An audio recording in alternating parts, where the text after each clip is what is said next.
सोलापूरच्या कुंभारी गावाजवळ एसटीला भीषण अपघात. बसच्या इंजिनमधून धूर येत असल्यामुळे चालकानं गाडी थांबवत सगळ्या प्रवाशांना खाली उतरवलं आणि जीवितहानी टळली. वाढत्या तापमानामुळे नागपूर जिल्हा परिषदेकडून ग्रामीण भागामध्ये ईट ऍक्शन प्लॅन. जिल्ह्यातील 56 प्राथमिक आरोग्य उपकेंद्रांमध्ये शीतकक्षांची स्थापना. राज्यामध्ये सगळीकडे तापमानामध्ये वाढ झाली आणि जलाशयातील साठ्यातही घट झाली आहे. जलाशयांमध्ये सध्या एकूण क्षमतेच्या 41% पाणी साठा शिल्लक. यामध्ये पुणे विभागात सर्वात कमी तर कोकणामध्ये जवळपास 50% साठा.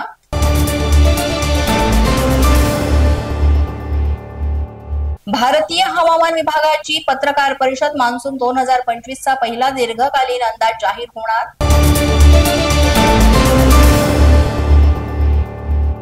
अहिल्यानगरमध्ये वादळी वाऱ्यामुळे द्राक्ष पिकांचं मोठं नुकसान. अवकाळी पावसामुळे शेतकऱ्यांवर उपासमारीची वेळ.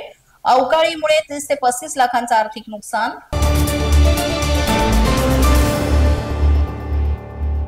कर्मचाऱ्यांच्या प्रश्नांवर काम करणारं नेतृत्व हरवलं. मुख्यमंत्री देवेंद्र फडणवीसांनी व्यक्त केल्या भावना.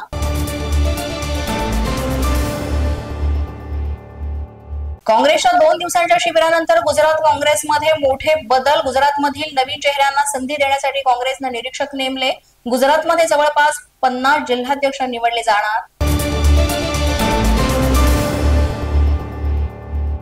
पश्चिम बंगालमध्ये वक्फ बोर्ड सुधारणा विधेयकाला विरोध करणाऱ्या आयएसएफ कार्यकर्त्यांची पोलिसांसोबत झटापट. घटनेमध्ये अनेक जण जखमी झाल्याची माहिती.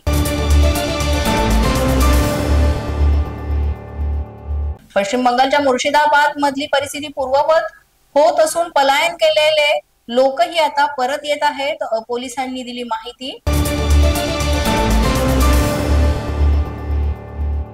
एचडीएफसी बँकेनं बचत खात्यावरील व्याजदर घटवला आणि बचत खात्यावरील व्याजदर आता 2.75% लावण्यात येणार आहे. 12 एप्रिल पासून एचडीएफसी बँकेचा बचत खात्यावरचा नवा व्याजदर निर्णय लागू. अशाच नवनवीन व्हिडिओसाठी पोलीस माझा न्यूजचं युट्यूब चॅनल सबस्क्राईब करा.